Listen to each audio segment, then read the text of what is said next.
Bonjour la communauté, j'espère que vous allez bien.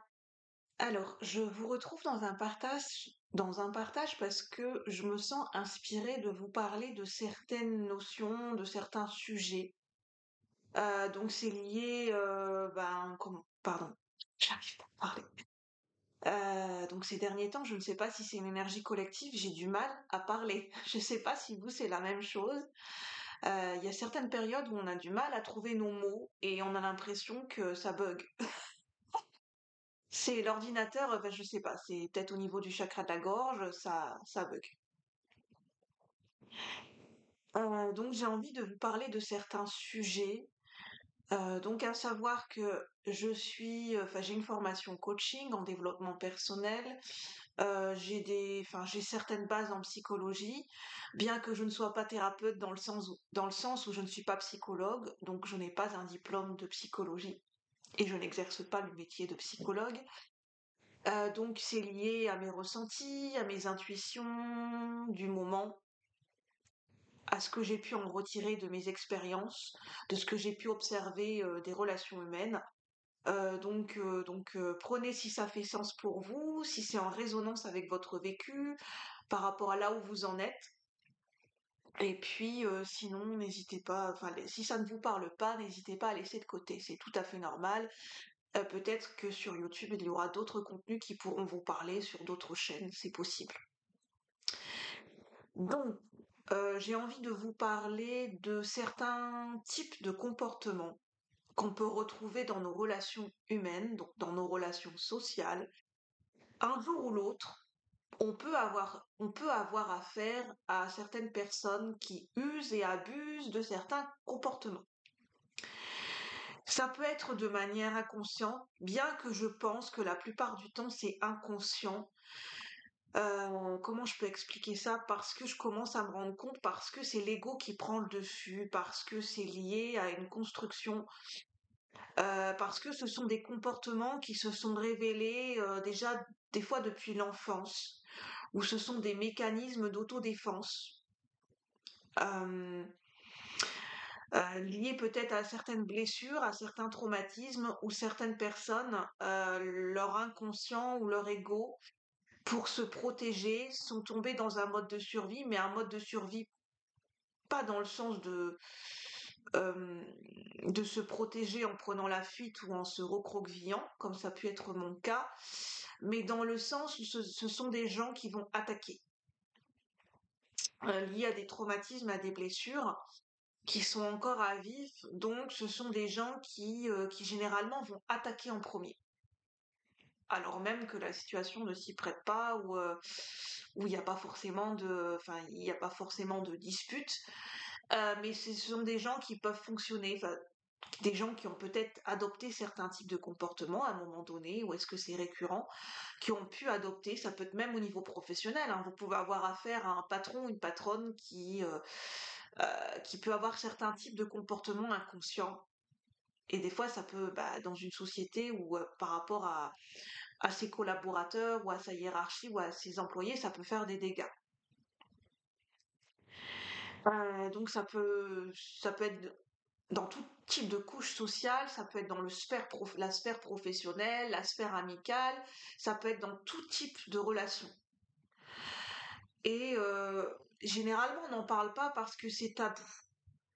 Mais ça existe. Je veux dire que c'est bien d'en prendre conscience et d'observer, parce qu'en fait, on nourrit ce genre de relation, que ce soit pour celui qui a ce type de comportement et pour la personne qui est en face, ça peut faire des dégâts. Ça peut être très destructeur par rapport à notre fonctionnement psychologique, la manière dont on va se construire, notre confiance, notre confiance en nous, notre estime de nous, au niveau psychologique et au niveau corporel, ça peut faire des dégâts.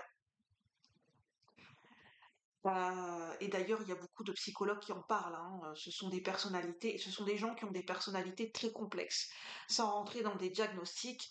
Donc il y a des gens qui peuvent avoir des personnalités, donc voilà, je ne vais pas rentrer dans les détails, mais des personnalités à type narcissique. Mais il y a différents degrés, hein, de type narcissique.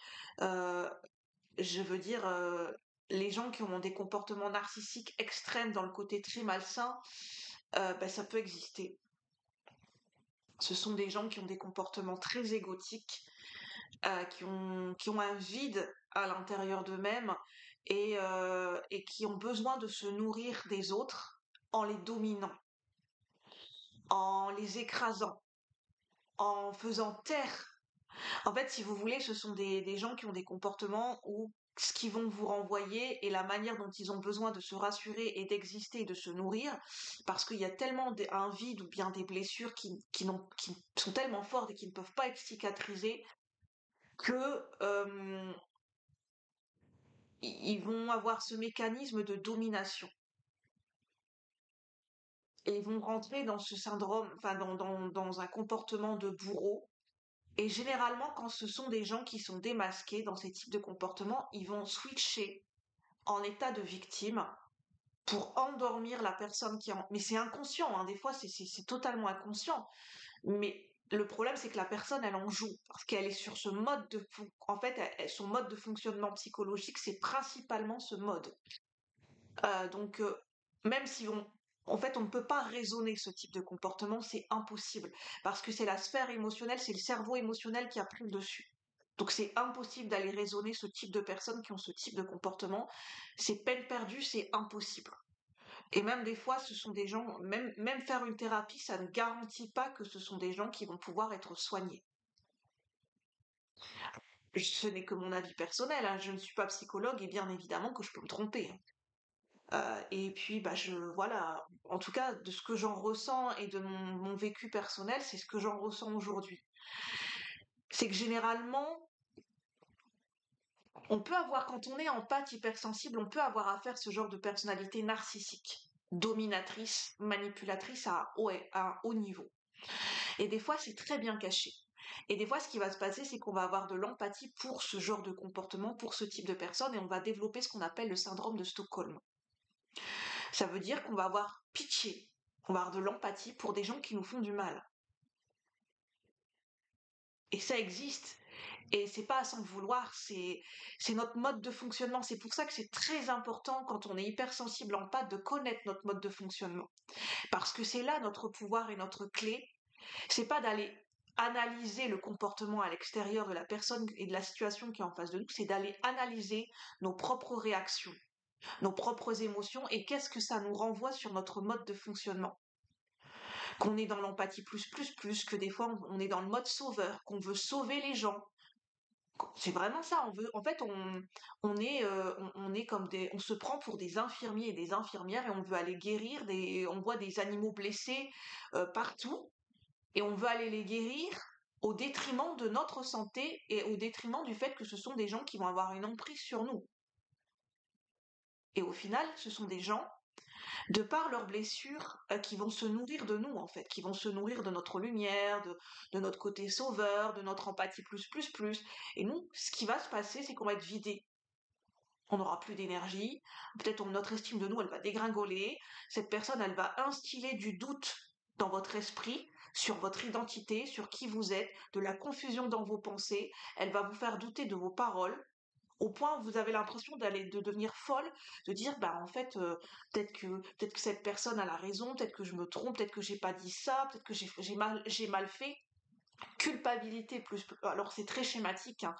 Bien sûr qu'il y a des étapes et c'est beaucoup plus complexe que ça, mais je schématise, hein. Et en fait vous allez être dans l'auto-sabotage, dans la culpabilité, dans le fait vous allez même dans l'extrême vous dire je n'ai pas le droit d'exister, je fais du mal aux autres.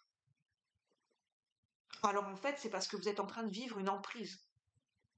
Et c'est très difficile de s'en rendre compte quand l'emprise est installée.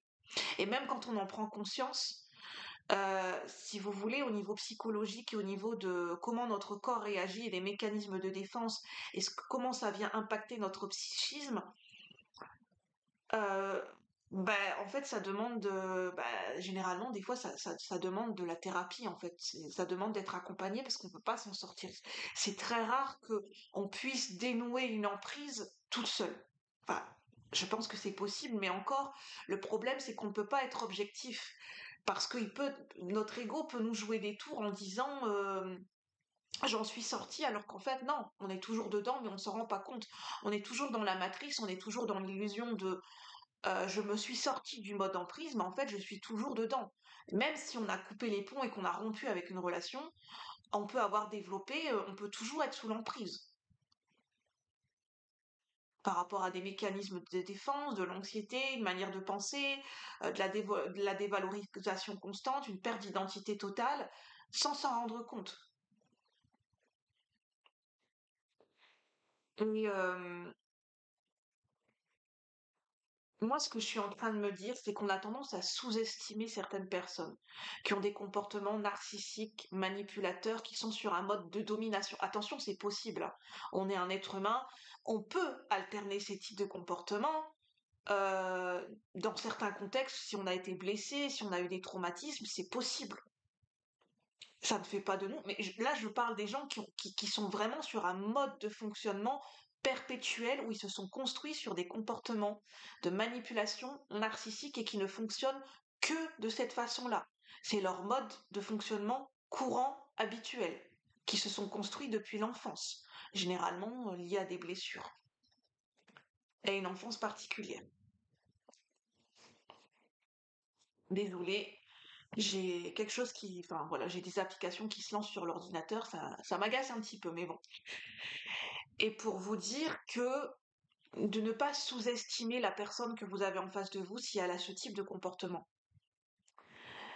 Dans le sens où ce sont des gens qui, dans leur propre comportement, pour réussir à avoir une emprise, en fait, ce sont des gens qui connaissent très bien les relations.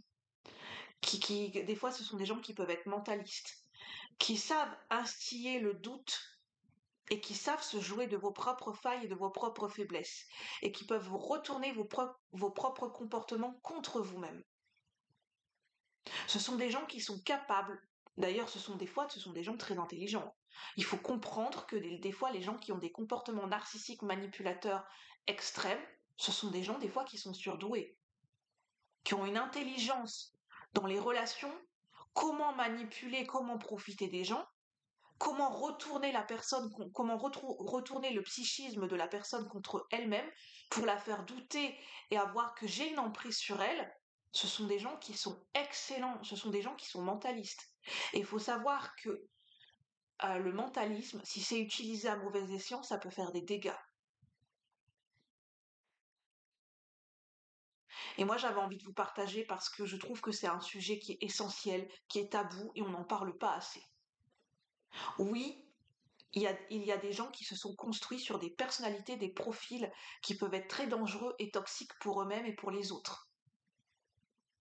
C'est pas pour mettre les gens dans des cases, c'est simplement pour dire que effectivement, selon des traumatismes, des blessures, il y a des gens qui se sont construits dans des comportements à l'extrême, des comportements qui peuvent être déviants, des comportements de fuite, des comportements de domination, où c'est complètement l'ego qui a pris le dessus.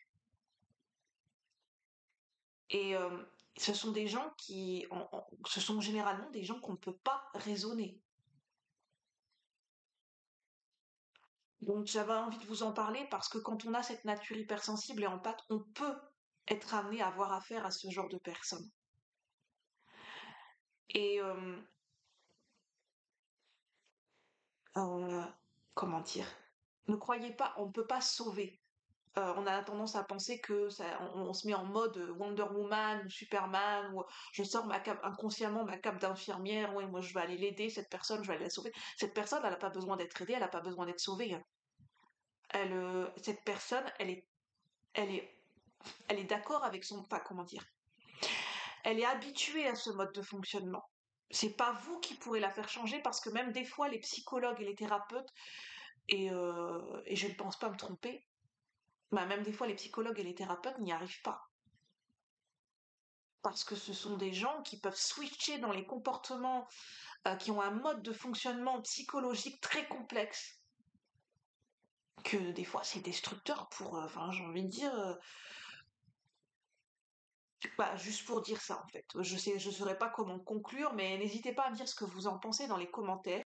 Bien évidemment, je n'accueille sur la chaîne je tiens à le dire, hein, que les commentaires bienveillants et constructifs.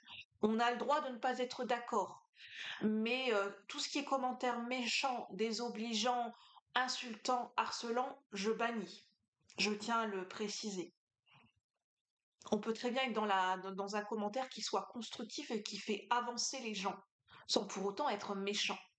Je tiens à le signaler. Sur ce, je vous remercie de votre soutien et je vous souhaite une très bonne journée. À bientôt la communauté, merci.